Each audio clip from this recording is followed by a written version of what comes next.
अस्सलामुअलैकुम दोस्तों, drama serial दायरे ज़िंदगी जंहिंजी नई अचण वारी एपिसोड में छा थियण वारो आहे। तफ़सीली ॻाल्हि ॿोल शुरू करण खां पहिरियों जेकॾहिं मुंहिंजे हिन यूट्यूब चैनल ते नवां त ज़मीर जवाली यूट्यूब चैनल खे सब्सक्राइब करे ऐं घंटी बटन ऑल कंदा त रिस गफ़ार ख़ान ऐं रिस आकम ख़ान जो फ़ैसिलो कोन थींदो ऐं रिस आकम ख़ान रिस गफ़ार ख़ान खे धमकाईंदो ऐं रिस गफ़ार ख़ान खे ईअं चवंदो त तुंहिंजो सालो असां वटि क़ैद थियल आहे, तूं वञी पहिरियां घर जांच करे आ। ऐं रिस गफ़ार ख़ान खे ईअं चवंदो ऐं रिस गफ़ार ख़ान मजबूर थी वेंदो ऐं वारस हेबत खे सम्झाईंदो, पर हेबत इहा ॻाल्हि न सम्झंदो।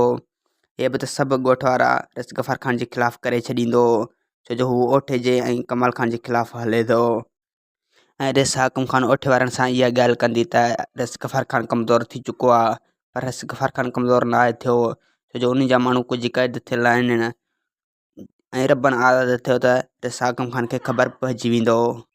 ऐं रबनि पूरी प्लानिंग ठाहींदो हितां निकिरण जी, पर रब ने तां अञा निकिरी कोन सघंदो। वधीक वीडियो ॾिसण लाइ चैनल खे सब्सक्राइब ऐं वीडियो खे लाइक कंदा।